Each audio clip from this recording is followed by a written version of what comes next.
Got to do. Alrighty. So we are on page 60 in the book. And what is going on here?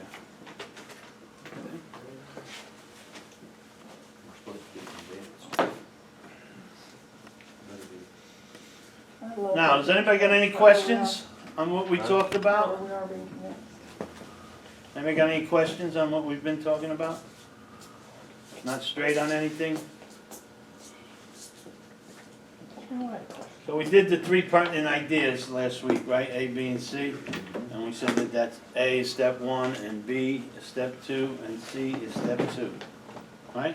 Everybody understand that? Yep.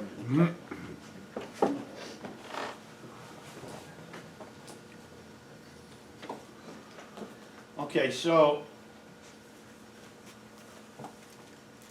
now it says being convinced, we were at step 3, which is that we decided to turn our will and our life over to God as we understood Him.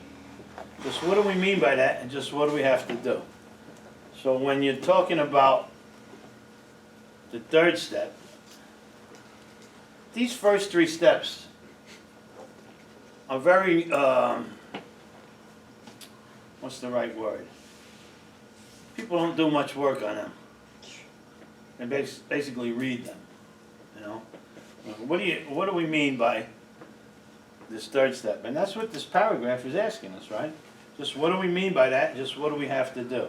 Well, before we read on, let's go let's look at the third step. There's 5 parts to the third step. Okay?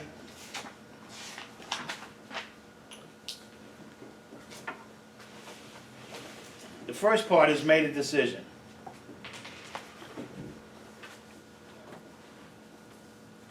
So what does that mean, made a decision? What's the difference between a decision and, Oh.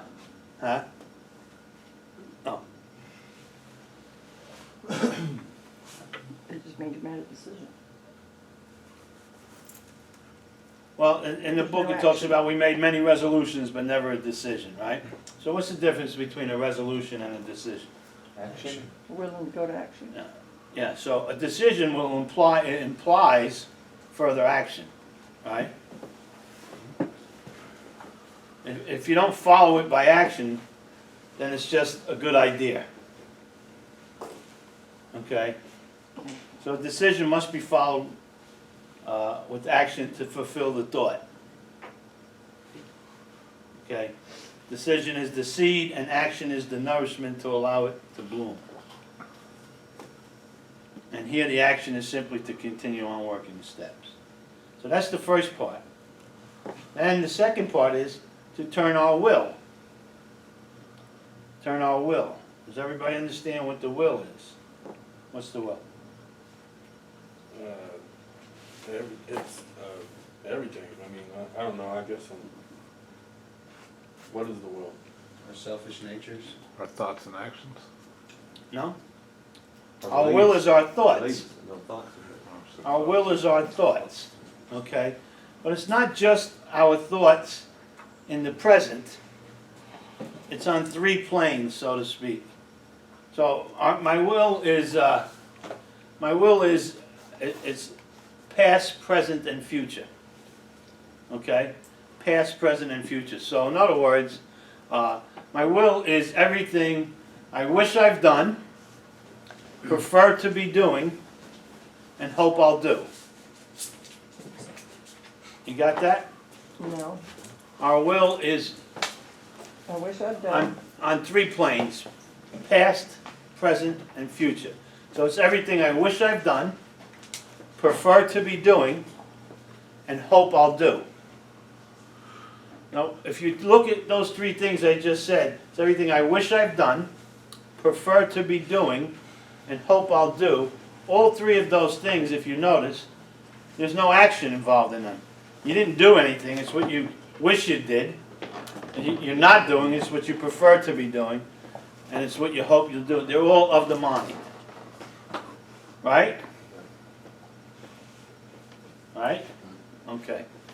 Everything I wish I've done, prefer to be doing, and hope I'll do. Past, present, future, it's thinking. It's all about thinking. The third part of the third step is our lives. And what exactly is that? Our lives is the action. And also, in past, present, and future. It's on 3 levels. So our lives is everything I have done, am doing, and will do. Everything I have done, am doing, and will do. So those 3 things are all action. It's what I did, it's what I'm doing, it's what I'm going to do. Am I losing anybody, or is everybody with me here? With you. The fourth part of this step, to me, is probably the most important part. It says, over to the care of God. Care of. The care of. And this is probably the most overlooked part of the step. I'm not really giving my thoughts and my actions to God. They're mine. I need to think and do for myself, but I can get assistance if I ask. Okay?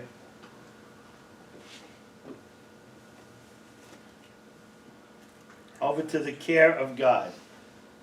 So, for example, if my car needs work, right? I drive a Cadillac, so my car needs work. I don't take it to the Hyundai place. I take it to the maker, Cadillac.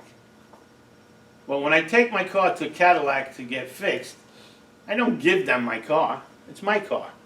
I just give it to the care of them. You understand? I bring my car there and I leave it to the care of them.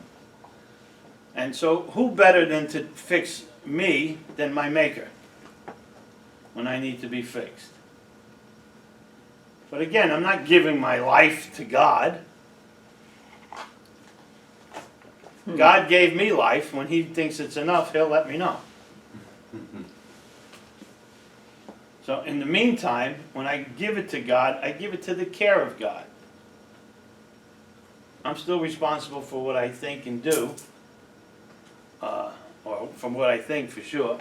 I mean, for what I do for sure, but I give it to the care of God, so I run it by God. And the last part of this step is God as we understood Him. And if you haven't noticed before, that word is past tense. Understood. It's not understand Him. It's understood Him. It's not a mistake that He put it like that.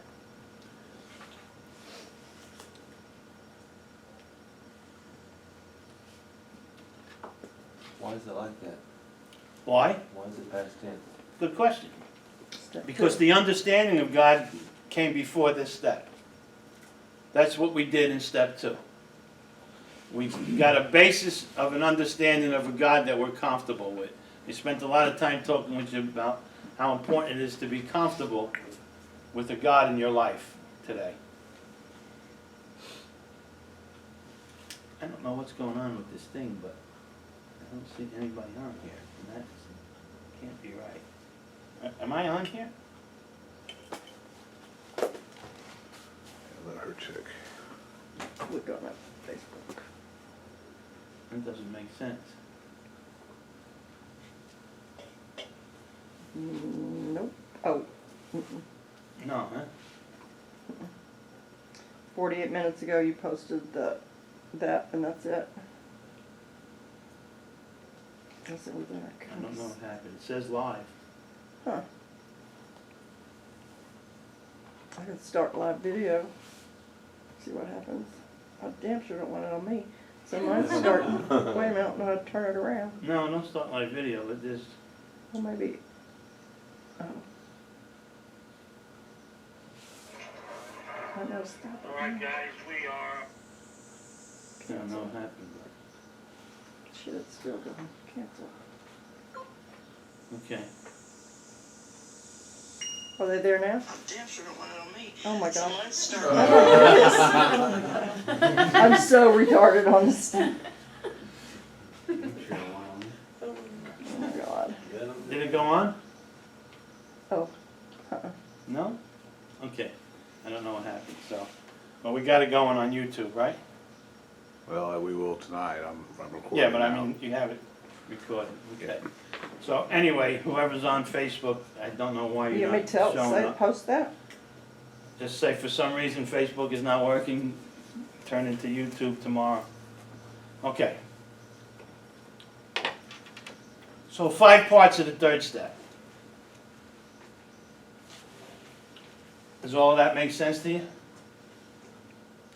Now here's a question for you. On page 60 in the book, right after the ABCs, it says being convinced, we're at step 3, right?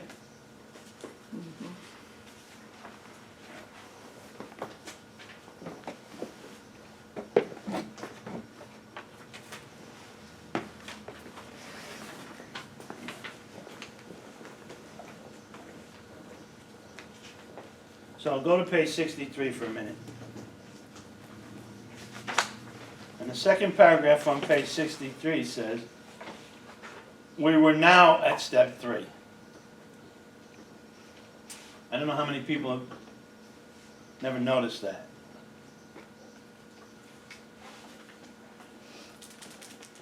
But we were now at step 3. So why does it say it twice? Why does it say it on page 60, we're at step 3, and on page 63, we're now at step 3? Why is that? Anybody have an idea?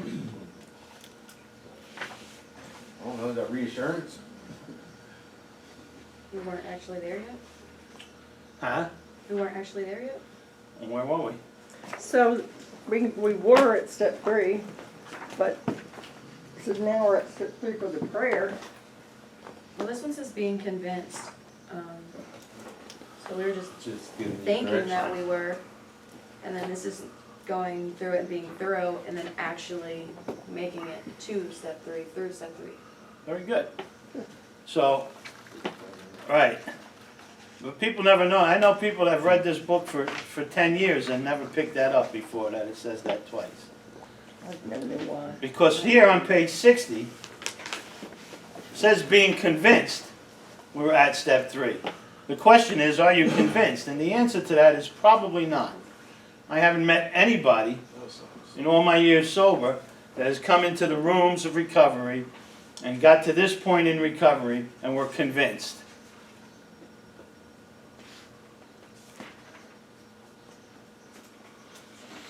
And then the next couple of pages are all about how we have self-will run our life.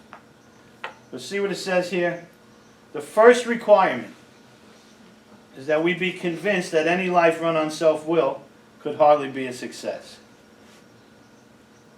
That's the first requirement. Now, if I ask people, especially new people, are you convinced that any life run on self-will could hardly be a success? They'll probably say yeah, without understanding it and without really it being true. They'll say yeah, because they figure that's what they're supposed to say.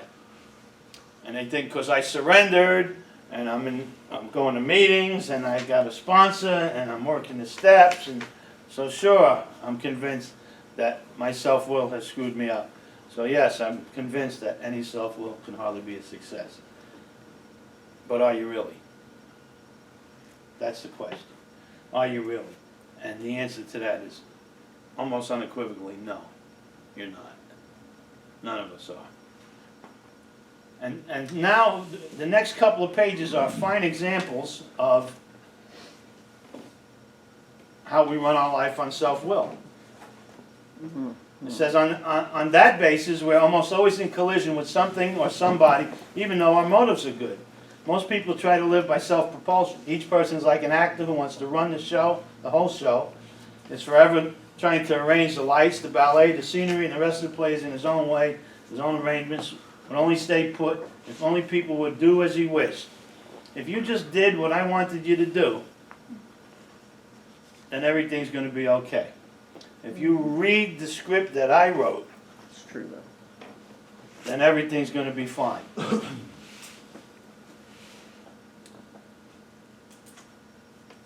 And that's how we talked about this before, it's how we dominate people. We dominate people in two ways. We dominate them through control, and we dominate them through dependence. And they're equally negative, equally sick. So what happens is, remember we talked about the four obstacles that block us from God a few weeks ago?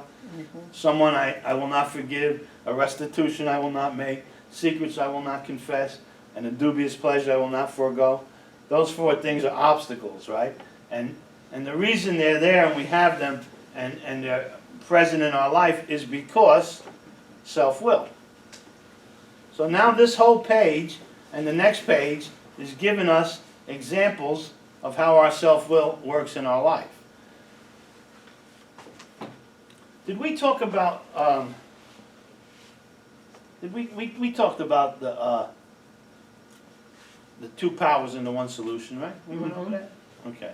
The mediums, God, and the solution is the God, steps. fellowship, and then solution is the 12 steps. That's right. Okay. Very good. So now, there's two types of will. What are the two types of will? Self-will. Self-will and God's will. That's right. Self-will and God's will. There's really nothing in between. You know, not your will and my life. That doesn't work. So there's self-will and there's God's will. And when I'm running my life on self-will, it can hardly be a success. If I could run my life on self-will successfully, I never would have wound up in Alcoholics Anonymous or Cocaine Anonymous.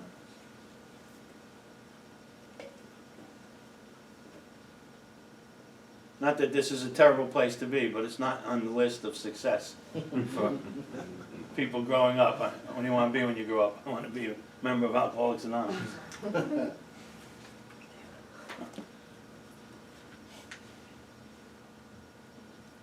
So step 3 is about understanding that while we make decisions about the actions of our lives, we don't make decisions about the results of those actions.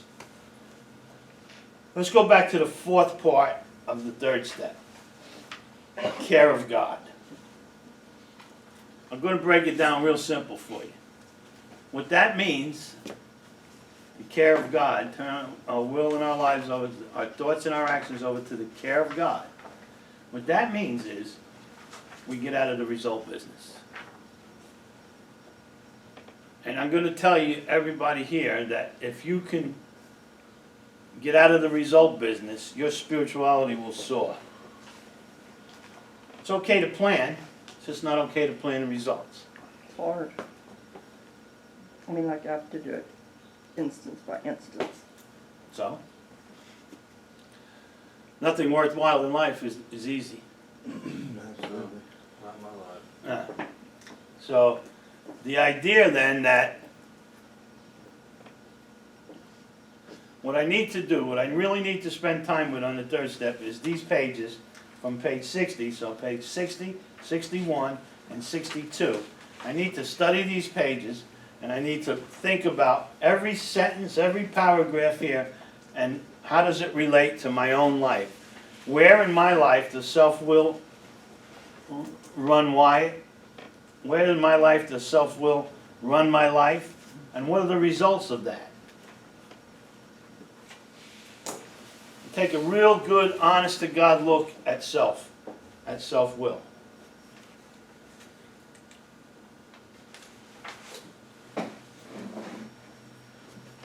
Learn to get out of the result business. So what happens is, when I'm doing something or thinking about doing something, I do the best I can, and then whatever happens is none of my damn business. I get out of the result business. Whatever happens from what I just planned on doing is not my business. Well, if you could get there, you're going to have a very peaceful life.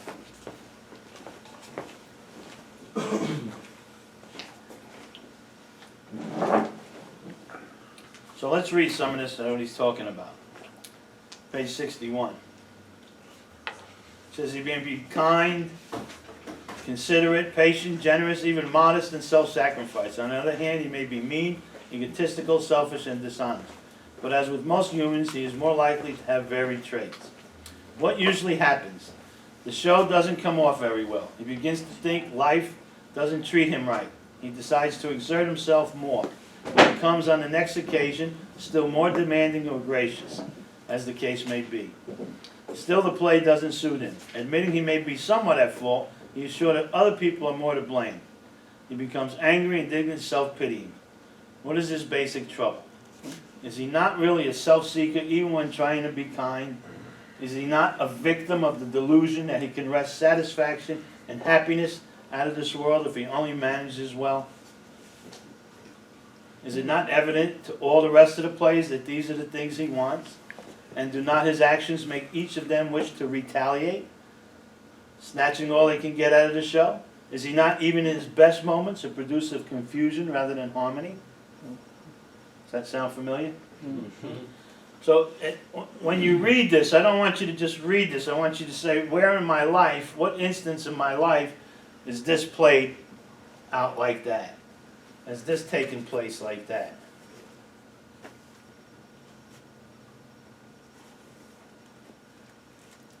Control is an illusion.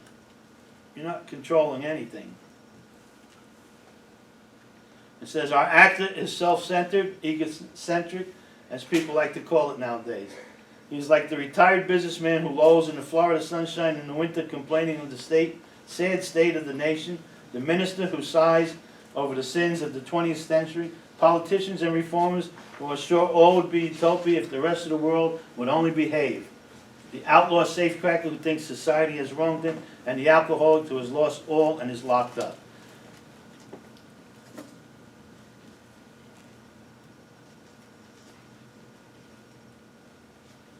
And he's talking about what was not how concerned, resentful, and self-pity.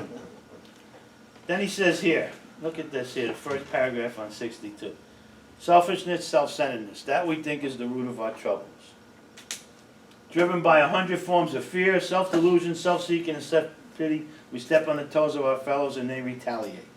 Sometimes they hurt us, seemingly without provocation, but we invariably find that at some time in the past we made decisions based on self, which later placed us in a position to be hurt. Can't tell you how many people I've sponsored over the years, and they got to go to court, and they say, man, I got to go to court. I'm sober, I'm doing the right thing. The fucking judge's going to put me away. And, no, the judge's not putting you away on what you're doing now. He's putting you away on what you did. You know?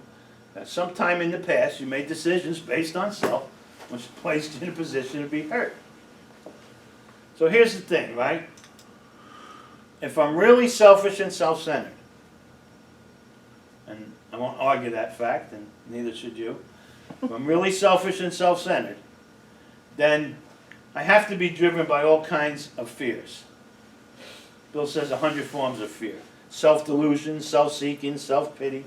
I have to be, because I'm selfish and self-centered means I'm always thinking about me, and I'm the center of the universe.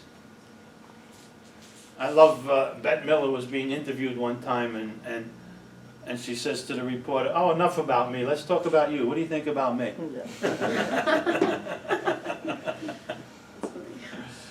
And I can relate to something like that, right? So if I'm selfish and self-centered, then I'm driven by all kinds of fears, because I'm thinking I'm going to lose something I got, I'm not going to get something I deserve, something's going to go wrong that's not in my plans, because I'm selfish and self-centered. And when I'm driven, selfish and self-centered, and driven by fears like that, I can't help but cheat in life. And when I cheat in life, I can't help but step on other people's toes. And when I step on other people's toes, they retaliate and cause pain and suffering in my life. And the first thing I say is, how could you do that to me after all I've done for you? Or at the least, I think that. How could you do that to me after all I've done for you? A good sponsor will show you all that stuff in the fourth step. Chad helped me with that. Yeah. But you see, that's a good point. Yeah, you will see a lot of that stuff in the fourth step. But you want to recognize it in the third step. Because this is the decision that you have to make. You have to be convinced that any life run on self-will could hardly be a success. In step 3. So we have to get to that point. He says, so our troubles, we think, are basically of our own making. They arise out of ourselves, and the alcoholic is an extreme example of self-will run riot, though he usually doesn't think so. Above everything, we alcoholics must be rid of this selfishness. We must, or it kills us. God makes that possible. And there often seems no way of entirely getting rid of self without His aid. Many of us had moral and philosophical convictions galore, but we could not live up to them, even though we would have liked to. Neither could we reduce our self-centeredness much by wishing or trying on our own power. We had to have God's help. So, Yep. question for you. Back on the wording of step 3, it says, made a decision to turn our will in our lives, L-I-V-E-S. Why doesn't it say our will in our life, L-I-F-E? Because of before and after, who we were and who we are, and who we're trying to become. Because we. Not really, but not far off, but not really. Huh? This we. Plural. Well, it's speaking to to more than one person, right? Yeah, but he's talking about you individually. So, in your lives. Why does he use the plural of that, lives? Don't we all have more than one life? Work life, our home life. That's right. We have all kinds of lives going on, don't we? We have a life as a recovering addict. We have a life as a recovering alcoholic. We have a life as a friend. We have a life as a husband or a wife, a brother or a sister, a mother or a father, a son or a daughter, a worker, a business person, whatever. Antagonist. We've got many different facets of our life. And what we want to do is we want to examine all of that. Now don't forget the third step, the purpose of the third step is to set us up to do an inventory in the fourth step. You'll hear people talk about, when they talk about the fourth step, you'll hear them allude to the fact that steps 4 and 5 go together. You've heard that before, right? That's not what our book says. You know what our book says? Steps 3 and 4 go together.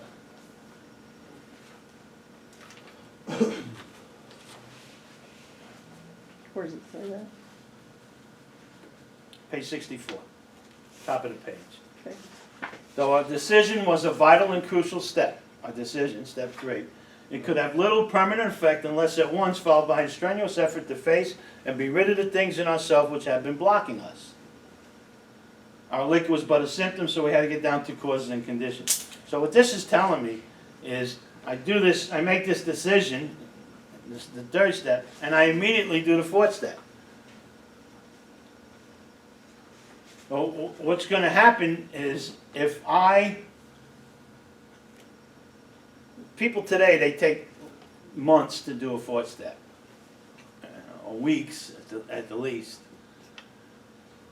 And what happens is when you put the pen down and you stop writing, and then you 2 days later start writing on your fourth step again, who's doing that?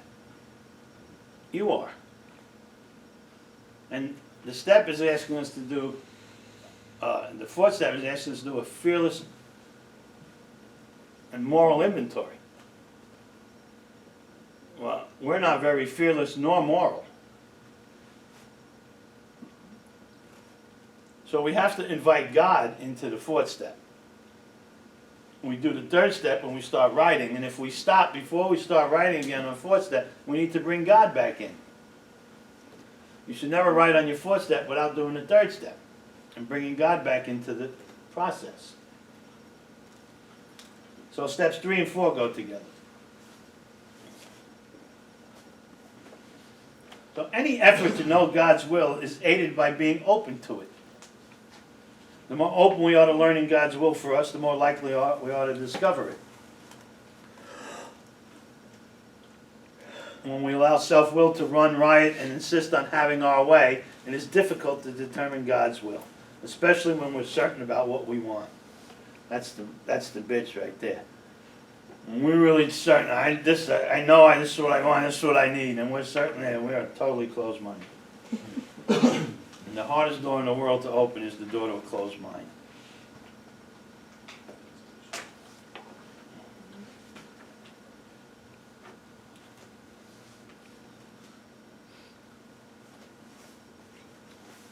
So on page 60 and 61, and now on page 62, they're giving me all these examples of how my self-will works.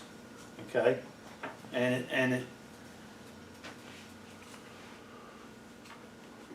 I need to really spend time and do this, because what's going to happen if I don't, I'm going to move on with the steps. I'm going to be on the fourth step doing an inventory, and I never really got to the point, the first requirement.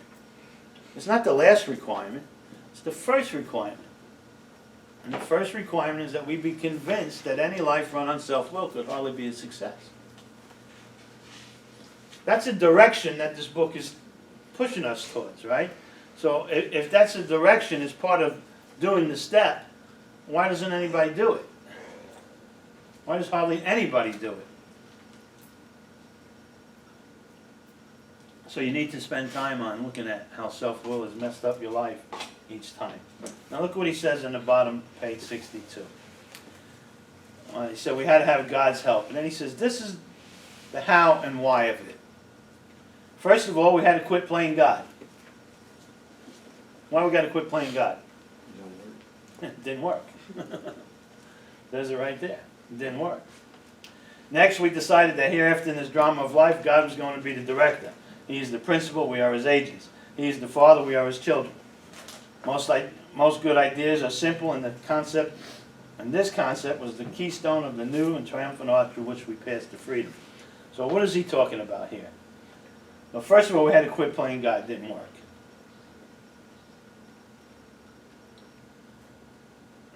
That's a good idea. Yeah. Then he says, next we decided that hereafter in this drama of life, God was going to be our director. So what does that mean? God is going to be our director. I'm going to allow God to direct my life. Now, if I have no relationship with God that I didn't get in step 2 because I didn't do the work, then how am I going to allow God to direct my life in step 3? I can't. I didn't do anything in step 2, but I said, yeah, okay, and I agreed with the step. I didn't do any work in step 2. I didn't tap into any relationship with God. I don't really understand what the God is because I didn't do any of the work.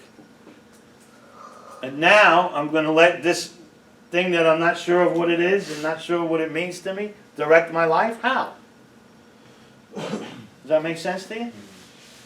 How am I going to let this thing direct my life? I'm not even sure what this thing is. So he says, he is the principal. We are his agents. Let's look at what that means. What does that really mean? I always use the analogy of Al Pacino. Al Pacino's a famous actor. Most people know who Al Pacino is. Al Pacino is such a famous actor that his agent, when his agent goes out and represents something for Al, his agent represents himself as Pacino would have him be. Not as he would have him be. Not as he would be himself. That's a good agent. If he didn't do that, Pacino would fire him. So I'm going to say that again to you. Al Pacino's agent, when he goes out and represents Pacino on something, he represents himself as Pacino would have him be. Because Pacino is the principal and he is the agent. And he's not going to represent himself as he would be, He's going to represent himself as Pacino would have him be. Does that make sense to you? Same scenario. God is the principal, and we're the agent. So now I need to learn how to represent myself as God would have me be, not as I would have me be. Tall order. Need a little help there. You need a lot of help there. You know what help you need? You need to remove self-will. You know why? Because any life run on self-will could hardly be a success. As long as I'm running my life on self-will, God can't run it.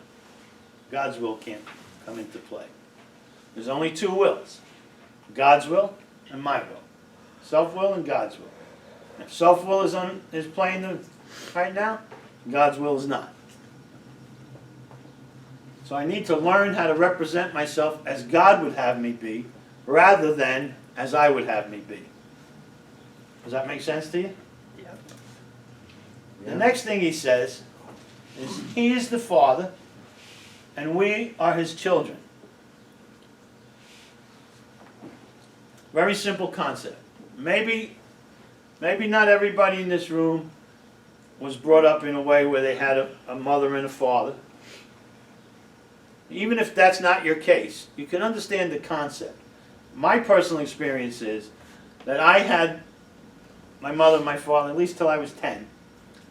And so when I grew up, when I went to bed at night, I didn't worry about, I'm hungry, I need something to eat, am I going to have some shoes to wear tomorrow, it's going to snow outside. I didn't worry about those things. You know why? I instinctively knew that my father was going to provide what I needed.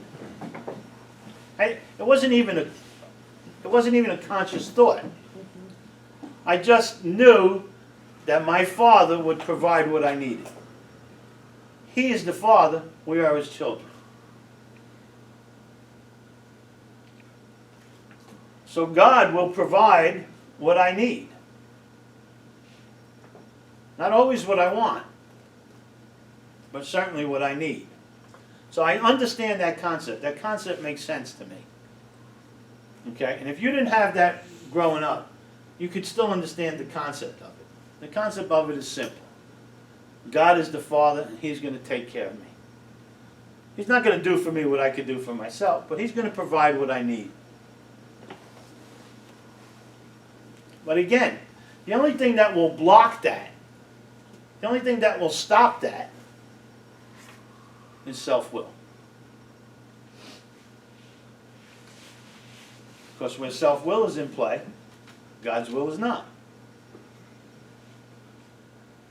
So I need to be convinced that any life run on self-will could hardly be a success. And whenever I'm in collision. Well, when I'm on self-will, I'm always in collision with something or somebody. Always. I do You that can really watch well. people, you watch people in the rooms, they're stark raving sober. They're always in conflict with something or somebody. Screw them. I ain't going to let them get away with that. They ain't going to do that shit to me. This could be something as simple as driving a car. And somebody cuts them off and they lose it. They lose it. I have people share that with me all the time. Guy cut me off, man, I lost it. Why did you lose it? Guy cut me off. So what? Cut you off. You ever cut anybody off? Well, yeah, but You go on that road? So, these are all examples of self-will. And these are the kind of things you need to come into contact with, to touch with, into your conscious contact.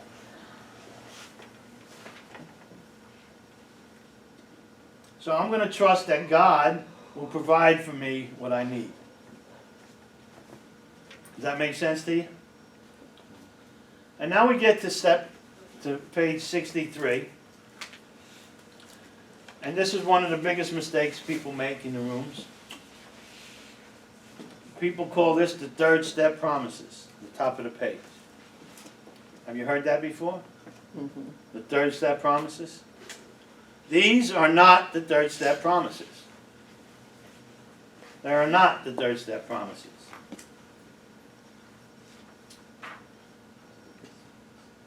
How can I have a promise a result of something I haven't yet done.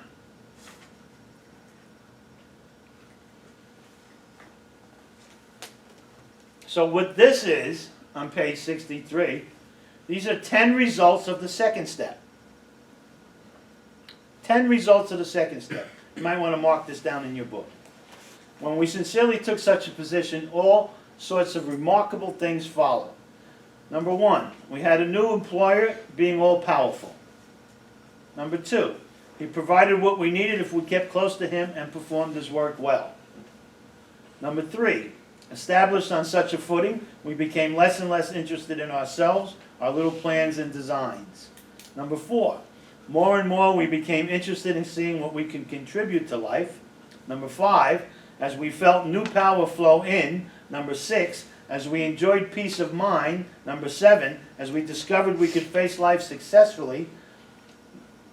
As we became conscious of his presence. Number 8, we began to lose our fear of today, tomorrow, or the hereafter. That's 9. And then number 10, we were reborn. Those are 10 results of the second step. So now, when I'm taking somebody through the steps,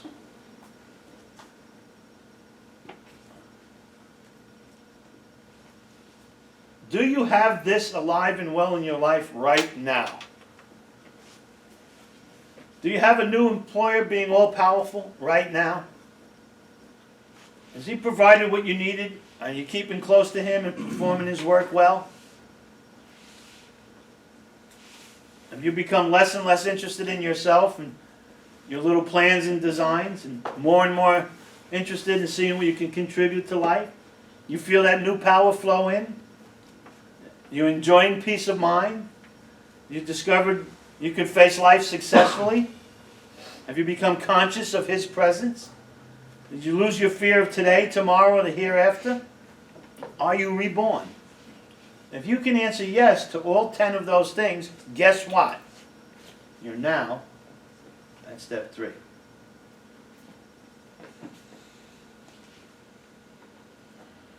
that make sense to you?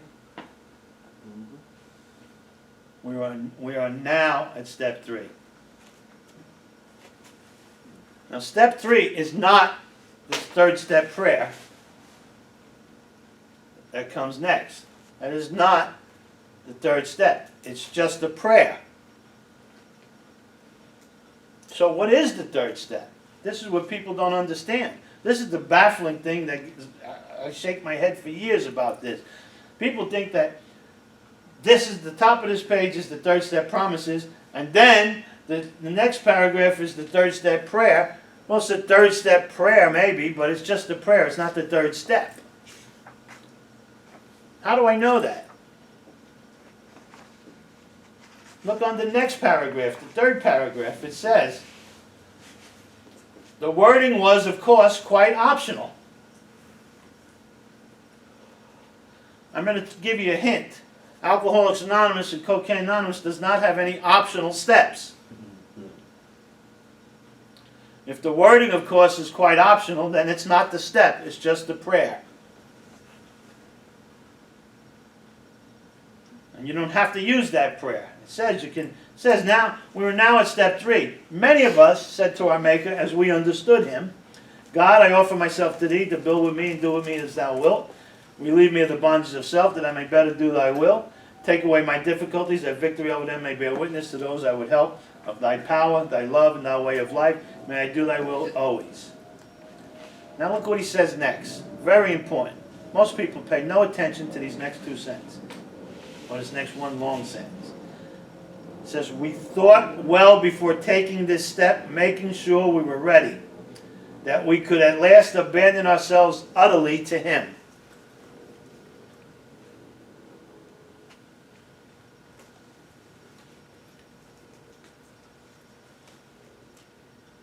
So, a lot of times people will get with a sponsor, and the sponsor will ask them if they're powerless over drugs or alcohol. Yeah. Your life unmanageable? Yeah. You believe in God? I don't know. Are you willing to believe in God? Yeah. You ready to make a decision, turn your willing life over? Yeah. Okay. Let's get on our knees and do the third step prayer. Then they share with everybody how spiritual it was that they got on their knees with their sponsor and they did the third step prayer. It was spiritual. Very spiritual. Gave me goosebumps. It was so spiritual. And that may be true. I don't deny that when somebody says that. May be true. Problem is they didn't do the first step. They didn't do a second step. And they sure as hell didn't do a third step. They may have gotten goosebumps doing this prayer on their knees with their sponsor, but they didn't do any of the steps. But that's not the person's fault. Again, that's the sponsor's fault. Because the sponsor just don't know any better. Because the sponsors never really got into the book and did the work. And that's the problem. You got people in these rooms that just never got into the book and did the work, and they're sponsoring other people. And I said to you guys last week, if you didn't do the exercise I gave you to do, how could you possibly teach it to somebody else? Intellectually? You can intellectually transfer what I transferred to you? Not really. Somewhat. Not wholeheartedly. At some point, with some sponsor along the way, you're going to say to yourself, I'm full of shit.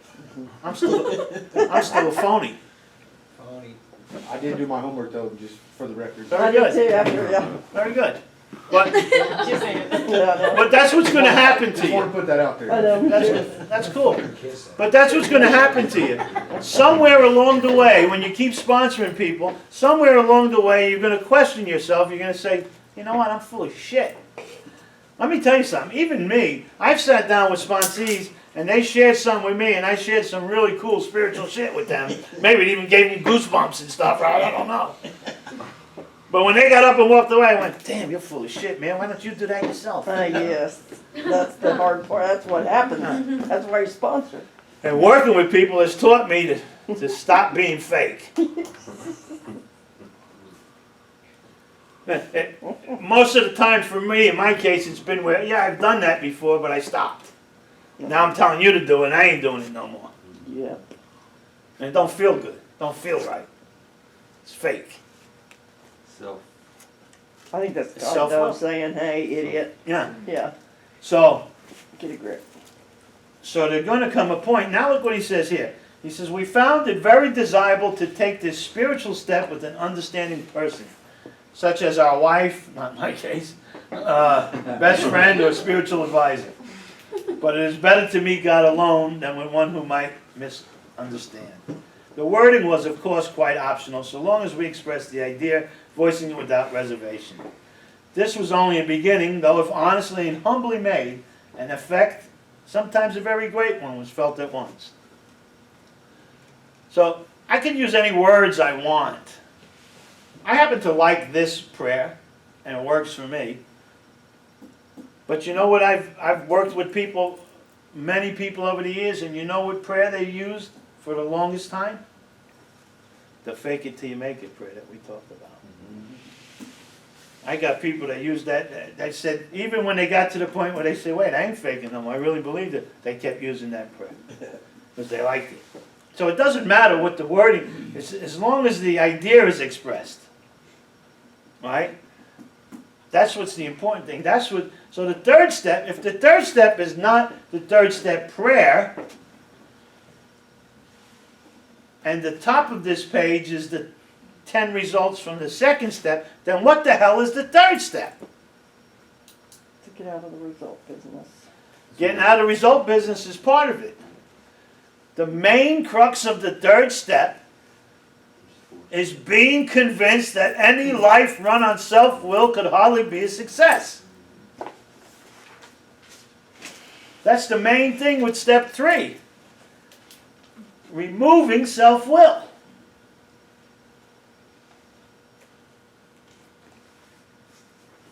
Because back on page 60, after the 3 pertinent ideas, and it says being convinced we're at step 3, right? And then it tells me that the first requirement is that we be convinced that any life run self-will could hardly be a success.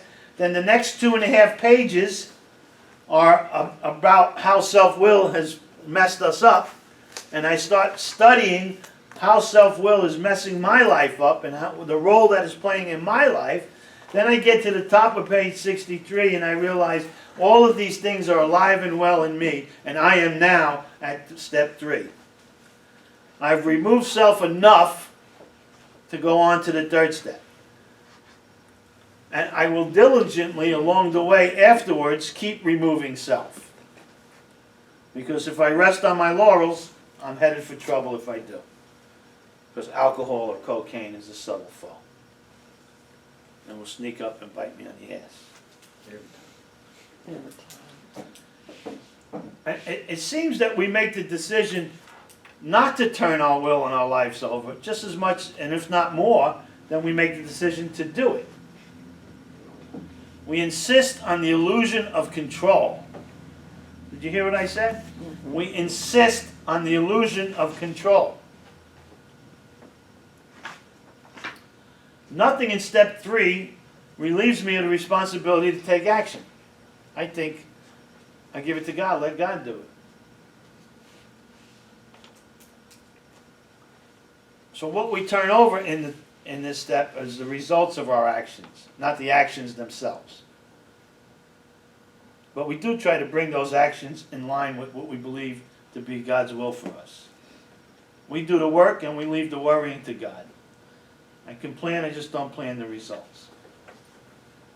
Does all that make sense to you? So the idea then,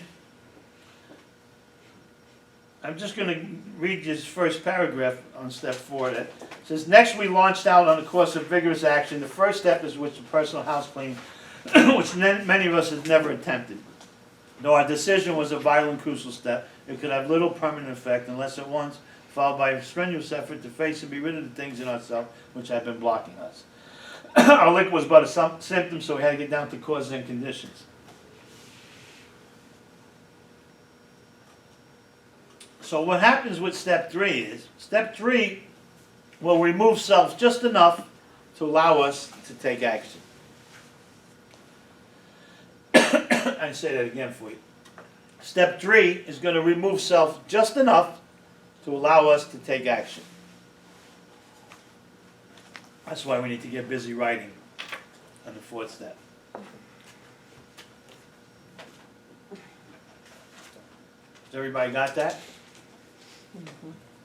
Okay. Any questions on any of that stuff?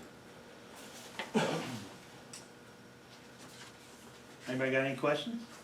So it's okay to always go back to step 3. Step 3 for me seems like, for my life, to be the right. I mean, I don't.